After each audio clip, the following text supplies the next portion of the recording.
기원전 587년 예루살렘에는 그 당시 이스라엘 사람들이 설마 했던 일들이 설마가 아니라 그대로 일어나고 말았습니다. 그것은 이스라엘이 바벨론의 느부갓네살 왕에게 멸망당하여서 예루살렘 성과 성전이 완전히 무너지고 파괴된 일이었습니다. 그래서 에레미야애가 1장 1절을 보면 이렇게 노래합니다. 슬프다 이 성이여, 전에는 사람들이 많았더니 이제는 어찌 그리 적막하게 앉았는고. 이것이 에레미야애가 1장 1절에서 철저하게 부서지고 파괴된 예루살렘을 바라보며 불렀던 슬픈 애가의 노래입니다. 이 말씀은 이들의 슬픔과 절망의 상태가 얼마나 심각한 것이었는지를 보여주고 있습니다. 이렇게 철저히 부서지고 무너진 예루살렘 성과 성전 앞에서, 그리고 그래서 포로로 잡혀간 이들에게 희망은 이제 전혀 없는 것일까? 그것이 이제 첫 번째 질문입니다. 그리고 슬프다 이 성이여, 전에는 사람들이 많더니 이제는 어찌 그리 적막하게 앉았는고 라고 하는 이 애가 1장 1절의 이 말씀을 오늘 우리 수석교회 상황에서 되새겨보고자 합니다. 구약 에레미야 애가의 상황으로부터 오늘에 이르기까지 대략 한 2600년 정도의 시차가 있습니다. 그렇지만 그들이나 우리나 모두 하나님 앞에 서 있습니다. 하나님 앞에선 우리 인간의 어리석음은 2600년 전 과거의 이스라엘이나 2600년이 지난 오늘의 우리들, 그래서 과거와 현재 속에서 우리 인간의 악하고 어리석은 모습이 여전히 반복되고 있음을 보게 됩니다. 그렇다면 우리는 어떻게 새롭게 될 수 있을까? 우리의 날들을 새롭게 하사 옛적 같게 하옵소서라고 하는 오늘 본문, 에레미야 애가의 본문의 기도는 오늘 우리에게 어떤 의미가 있는 말씀이겠습니까? 에레미야 애가라고 하는 성경은 말 그대로 슬픈 노래입니다. 바벨론에 의해 유다와 예루살렘이 멸망당하고 성전이 파괴된 것을 슬퍼하는, 그래서 5개의 시를 편집한 책이 에레미야 애가입니다. 그래서 에레미야 애가는 5장으로 이루어져 있습니다. 그래서 5장으로 이루어져 있는 에레미야 애가를 보면 각 장의 첫 번째 절 1절들은 거의 대부분 슬프다 이런 말로 시작하고 있습니다. 그런데 중요한 것은 이 슬프다라고 슬픔을 노래하고 있는 이 에레미야 애가의 최종적인 결론은 절망이 아니라 희망이라는 사실입니다. 그들이 가졌던 희망은 그냥 맹목적인 희망이 아니라 하나님으로부터 오는 희망을 간직했던 것입니다. 그들이 보기에 예루살렘의 멸망은 우연히 일어난 사건이 아니었습니다. 또한 바벨론의 신들이 야훼 하나님보다 더 우월했기 때문에 저들이 멸망한 것도 아니었습니다. 오히려 예루살렘의 멸망은 하나님께서 온전히 계획하신 일의 결과로 일어난 것임을 깨달았습니다. 하나님을 배신한 이스라엘의 죄의 결과로 그들이 멸망당한 것을 알았습니다. 그런데도 이스라엘은 이러한 자기 자신의 죄의 현실 속에서 어떻게 해서 하나님으로부터 오는 희망을 바라보고 그것을 하나님께 기도할 수 있었겠는가? 그것이 오늘 우리가 생각해야 할 주제입니다. 먼저 에레미야 애가 5장 1절의 말씀을 보게 되면 슬프다라고 하는 말로 시작하지 않고 이스라엘을 살펴주시고 기억해 달라라고 하는 간절한 청원으로 시작합니다. 이것은 저들이 철저한 회개를 바탕으로 했을 때에만 가능한 기도입니다. 그리고 하나님은 이스라엘을 여전히 사랑하고 계신다는 것을 분명히 깨닫고 믿을 때 가능한 기도였습니다. 그러므로 다시 새롭게 된다는 것은 곧 회개를 통하여 이루어지는 일이라는 것을 깨닫게 됩니다. 창세기 4장을 보게 되면 가인과 아벨의 이야기가 나옵니다. 여러분, 우리가 잘 아는 가인과 아벨 이야기를 읽을 때, 그럴 때마다 여러분들은 그 성경 말씀을 읽으면서 어떤 생각을 합니까? 우리는 어떻게 하면 하나님께서 기쁘게 받으시는 아벨과 같은 제사를 드릴까? 그 성경을 읽고 그렇게 생각을 하지만, 그 성경 말씀은 우리가 어떻게 하나님 기뻐하시는 제사를 드릴 것인가, 그것을 이야기하고 있는 말씀은 아닙니다, 사실은. 물론 히브리서 기자가 그것을 새롭게 해석하기는 하지만 창세기가 전하려고 하는 말은 어떻게 하면 우리가 하나님 기뻐하시는 제사를 드리느냐, 그 부분이 아니라 그 이야기의 핵심은 죄 가운데 있는 우리 인간의 악한 현실을 말하고 있습니다. 곧 다시 말하면 가인과 같은 모습이 바로 우리 자신의 삶의 모습이라고 하는 것, 그것을 우리에게 지금 보여주고 있는 것입니다. 하나님께서 아벨의 제물을 받으시고 가인의 제물을 받지 않으셨을 때 본문은 뭐라고 하고 있습니까? 가인의 얼굴색이 변했습니다. 안색이 변했다고 했습니다. 이때 하나님께서는 안색이 변한 가인에게 이렇게 말씀하십니다. 어찌하여 네가 성을 내느냐? 어찌하여서 네 얼굴색이 변하느냐? 그러면서 하시는 말씀이 죄가 문 앞에 엎드려서 너를 기다린다. 그러니 너는 죄를 다스리라. 얼굴색이 분하여서 얼굴색이 변한 가인에게 죄가 문 앞에서 엎드려서 기다린다라고 하는 이 말은 하나님께서 장차 이제 곧 가인이 무슨 일을 저지를 것인가를 알고 미리 가인에게 경고하신 말씀이었습니다. 그런데 가인은 이 하나님의 경고를 무시하고 어떻게 합니까? 들에 나가서 아우를 죽였습니다. 이것이 우리 인간이 처한 악한 현실이라는 모습, 이것이 바로 우리 자신의 모습이라는 사실입니다. 만약 이러한 악한 죄의 현실이 우리가 처한, 우리가 가지고 있는, 우리가 살아가고 있는 삶의 현실이라면 우리에게는 아무런 희망도 없는 것 아닙니까? 왜냐하면 우리는 그것이 우리의 현실이라고 하면 우리는 구원받을 일보다는 심판받고 멸망당할 일밖에 남지 않았기 때문입니다.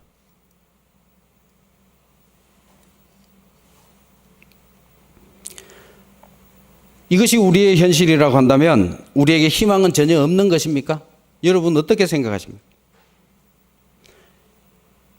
성경은 여기에 대해서 우리에게 뭐라고 말씀하고 계시는가? 우리에게 희망이 없느냐? 성경은 아니다. 그렇게 말씀하십니다. 그래도 하나님은 죄를 범한 죄 중에 있는 우리 인간을 버리지 않으셨고 포기하지 않으셨다고 말씀하십니다. 왜입니까? 하나님은 사랑이시고 우리를 사랑하시기 때문입니다.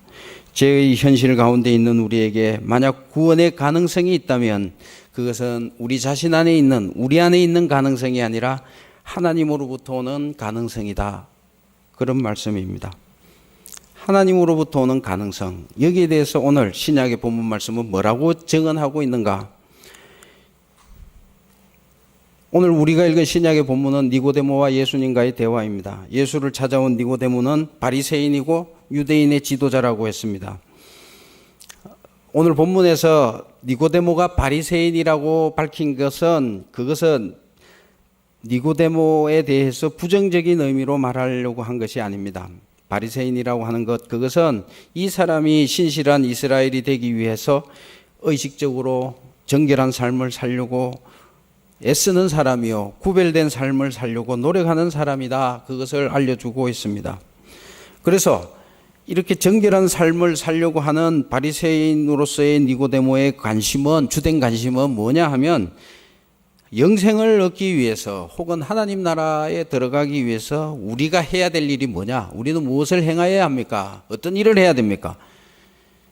바리새인들의 관심은 우리가 무엇을 해야 되냐? 우리가 뭐를 해야 하는 행위에 초점이 주어 있습니다. 은혜는 하나님으로부터 오는 것인데도 내가 뭐를 해야 되느냐? 거기에 초점이 있었습니다. 그런데 예수께서는 니고데모에게 이렇게 말씀하십니다.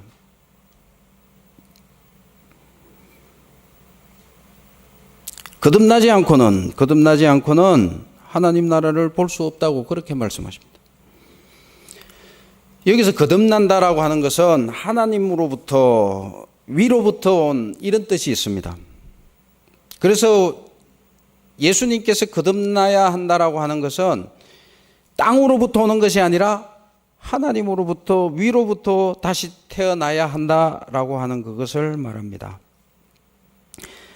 위로부터라고 하는 것, 그것은 사람이 아니라 하나님께서 하시는 일이다, 이렇게 말하는 것입니다.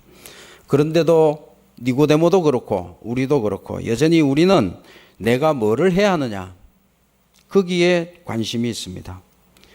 그렇게 관심을 두면서 우리 인간의 노력이나 의지나 우리 인간의 선함, 우리 인간 안에서 그 가능성을 찾으려고 합니다. 그러나 예수께서는 이러한 우리 인간에게 어떠한 가능성도 없다, 그렇게 단정적으로 말씀하십니다.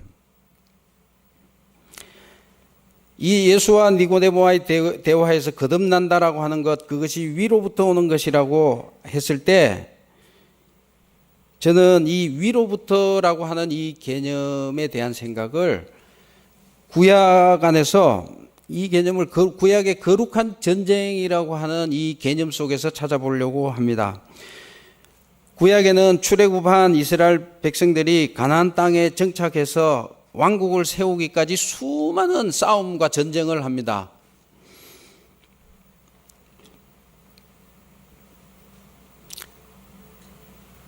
그런데 여기서 구약에서 거룩한 전쟁이라고 하는 것은 하나님께서 친히 하시는 전쟁이다, 이런 뜻입니다.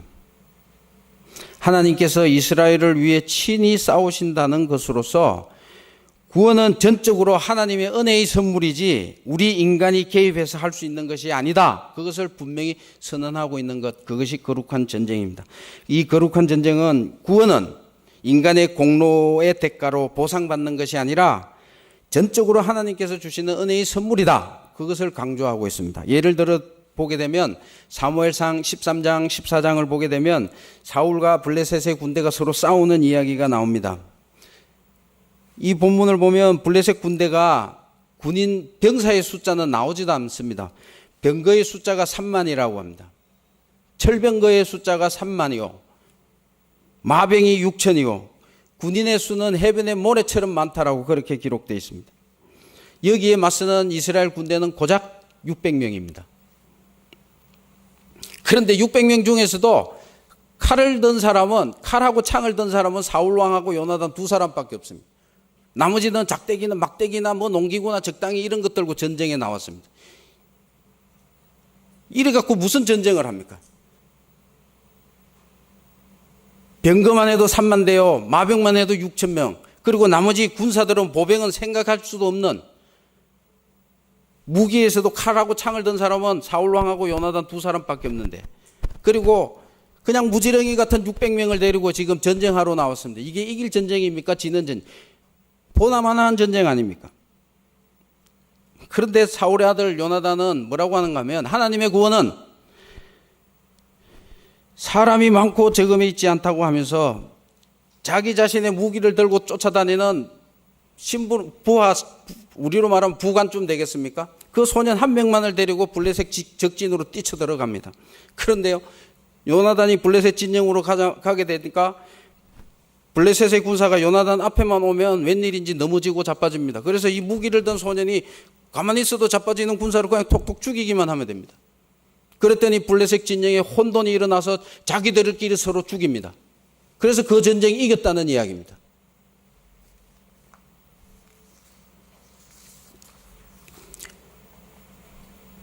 사무엘상 13장 14장, 야, 하나님은 대단하시다, 이렇게 읽습니까, 여러분? 이 말씀을 어떻게 이해하려고 합니까?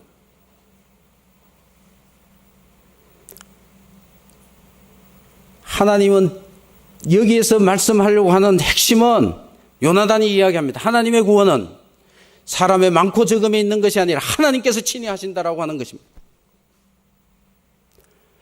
민수기 6장으로 가볼까요? 민수기 6장에 가면 여리고성, 우리가 잘 아는 여리고성을 무너뜨리는 이야기가 있습니다. 군사들이 매일 어떻게 합니까? 한 바퀴씩 돕니다. 6일째까지 6바퀴를 돕니다. 마지막 날 7째 날에 제사장들은 나팔을 불고 신호를 하면 백성들은 크게 외치라고 합니다. 그 크게 외칠 때 성이 무너져 내렸습니다.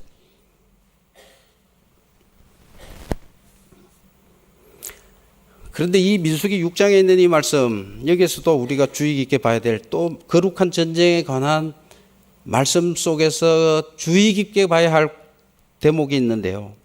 여호수아가 성을 도는 백성들에게 경고하기를 어떤 소리도 내지 마라. 성을 도는 동안에 아무 말도 하지 말아라. 단지 6일 동안 기다렸다가 마지막 날 신호를 할 때 크게 외치라. 이렇게 이야기합니다. 성을 도는 동안 아무 말도 하지 말라고 하는 것, 어떠한 소리도 내지 말라고 하는 것, 그것은 무엇입니까? 하나님의 구원에, 하나님의 거룩한 전쟁에, 영적인 전투에 인간의 어떠한 것, 다시 말하면 아주 작은 소리조차도 하나님의 구원에 우리 인간의 힘은 개입될 수 없다는 이야기입니다.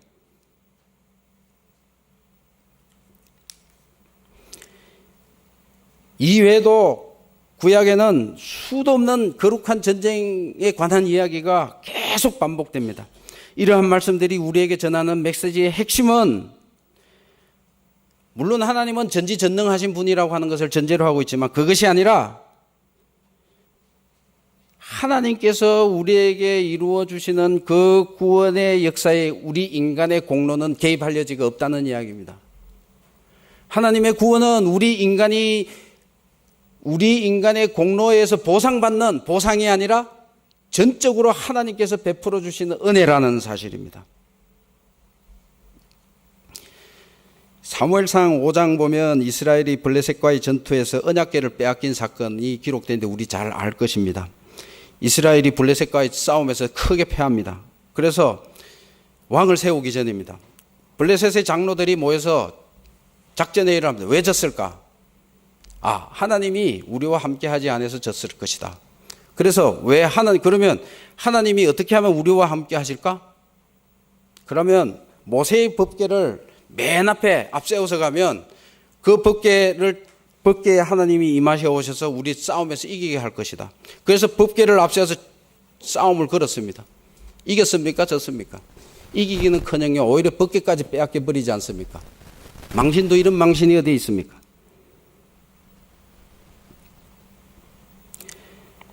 하나님을 우리 인간이 마음대로 움직이고 조종하려고 할 때 하나님께서 본때를 보여주신 것 아닙니까?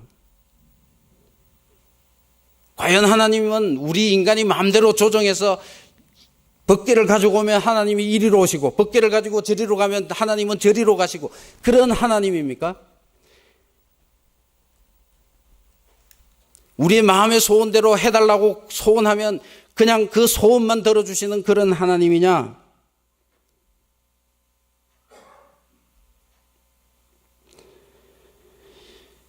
하나님은 그런 하나님 아니신데, 전쟁의 실패는 법궤가 있고 없고가 아니었는데 그들 자신이 하나님 앞에 범죄했기 때문에 엘리 제사장과 위로는 엘리 제사장이 저지른 범죄, 그리고 엘리 제사장의 아들들이 저지른 범죄, 이 모든 것들이 이스라엘의 전체 타락으로 이어지고 그 타락의 결과 하나님은 그들을 더 이상 돌보지 않으셨던 그 전투였는데 그들은 법궤만 움직이면 된다고 생각하는 이 인간의 어리석음,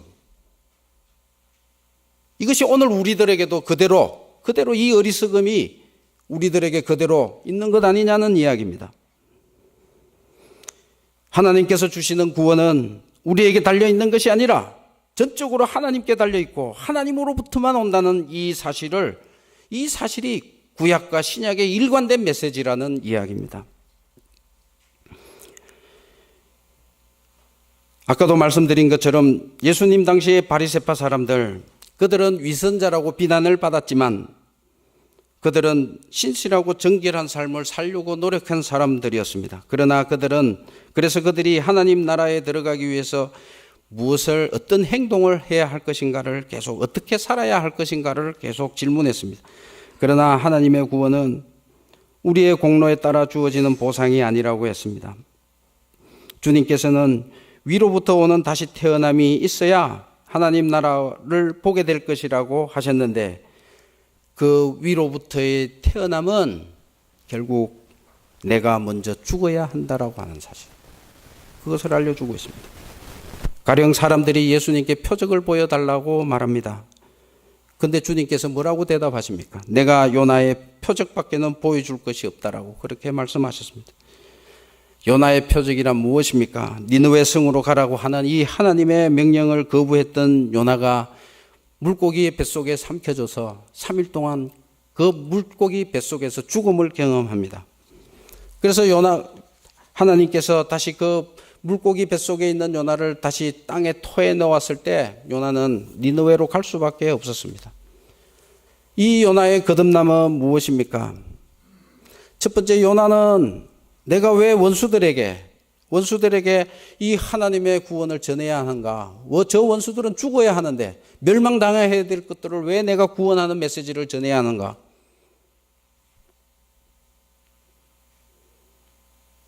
그런 그것은 요나의 생각이었지 하나님의 생각이 아니었습니다. 이러한 인간의 생각은 그 물고기 뱃속에서 죽으라는 것입니다.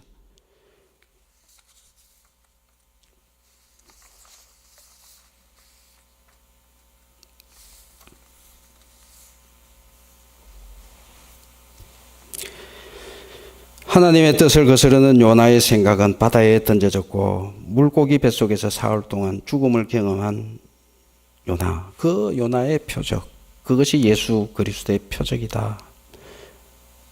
예수께서는 우리가 십자가 안에서 죽지 않고서는 하나님 나라 갈 수 없다.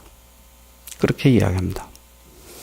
사람들은 하나님 나라의 표적, 하나님 나라의 기적을, 표시가 되는 기적을, 병고침, 죽은 사람을 살리고 귀신을 쫓아내는 그런 기적이 바로 하나님 나라의 표징이 아닌가 그렇게 생각했지만 주님은 십자가의 죽음이라고 그렇게 말씀하십니다. 여러분, 우리가 잘 아는 대로 모세가 근 40년에 걸쳐서 이스라엘을 광야 40년 길을 다 인도해서 이제 가나안 땅에 들어가기 직전에 있습니다. 하나님께서 모세에게 그 요단강을 건너기 전에 느보산 위에 올라서 그 가나안 땅을 보라고 합니다. 그러고 너는 이 산에서 죽어라.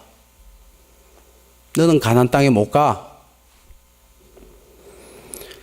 그래서 모세는 죽었습니다. 가나안 땅에 들어가지 못하고 죽었습니다. 그 위대한 모세의 공로를 매장하지 않고 파묻지 않고 죽지 않고는 그 가나안 땅에 들어갈 수 없기 때문입니다. 하나님 나라에 들어가기 위해서는 내 안에 있는 모세, 그건 죽어야 하나님 나라, 비로소 요단강 건널 수 있다는 것 아닙니까? 아브라함 이야기도 한번 보십시다. 하나님께서 아브라함에게 이삭을 바치라고 합니다. 그래서 모리아산에 데리고 갑니다. 여러분, 이삭을 바치는 게 그냥 아들 잡아서 하나님께 제물로 바치는 겁니까? 만약 그렇다면 아브라함은 부모도 아니죠. 아버지가 아니죠. 어떻게 얻은 아들인데 그 아들을 이제 내놓으라는 겁니다. 무엇을 의미하겠습니까? 너가 죽지 않고는 아무것도 할 수 없어. 하나님의 약속 받을 수 없어. 하나님께서는 아브라함에게 죽으라고 하는 대신에 무엇을 봅니까? 이삭을 내놔봐라. 그래서 아브라함은 이삭을 정말로 모리아산에 가서 죽이려고 했지만 사실은 이삭이 죽지 않고 여호와 일의 경험을 통해서 모든 것이 해결됐다라고 하는 것은 그 모리아산에서 아브라함이 철저하게 죽었다는 뜻 아니겠습니까? 그 자기 죽음을 통해서 오히려 이삭이 살아나는 부활의 경험을 했다는 것 아닙니까? 십자가의 죽음을 통하지 않고 우리에게 어떻게 부활이 있겠느냐는 하나님의 말씀, 그것이 신구약의 핵심 아니겠습니까? 근데 하나님께서 우리 인간에게 죽으라고만 하시지 않았습니다. 하나님께서 먼저 죽으셨습니다. 하나님께서 먼저 죽으시고 그 죽으신 예수를 다시 살리시는 그 죽음과 부활을 경험하고 그리고 그 성령의 역사를 통해서 우리에게 지금 그 부활과 죽음을 경험하라고 그렇게 말씀하고 있는 것 아니겠습니까? 결국 거듭남이라고 하는 것, 이것은 자기 죽음을 통해서, 다시 말하면 회개를 통해서 새로운 존재가 되는 것을 말할 것입니다. 사랑하는 교우 여러분, 아까 제가 예레미야 애가 1장 1절을 읽었습니다. 슬프다 이 성이여, 전에는 사람들이 많더니 이제는 어찌 그리 적막하게 앉았는고. 한번 주변을 돌아보십시오. 빈자리가 많습니다. 그런데 가장 중요한 것 무엇이겠습니까? 하나님 앞에서 우리가 다시 죽는 이 철저한 죽음 없이는 어떠한 하나님의 새로운 역사 일어나지 않는다는 것. 그것이 오늘 성경 말씀이 우리에게 주시는 말씀 아니겠습니까?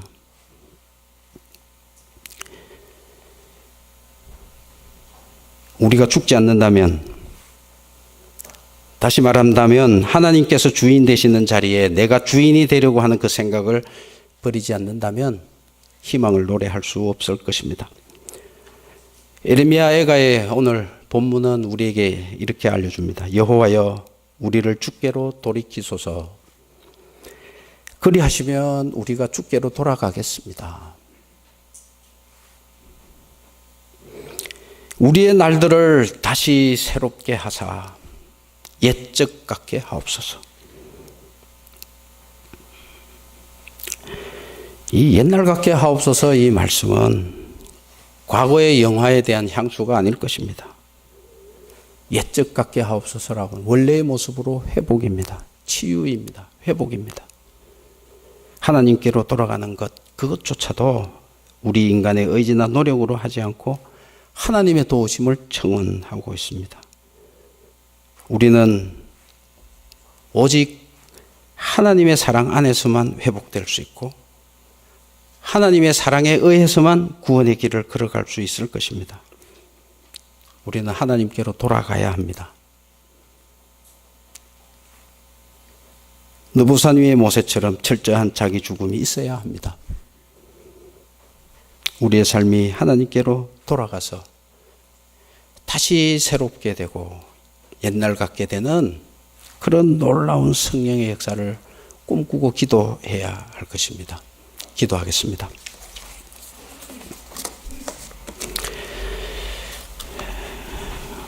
하나님의 말씀 속에서 우리의 삶을 다시 보게 하신 하나님, 저희들 다시 새롭게 되기를 원합니다. 우리의 삶을 회복시켜 주시옵소서.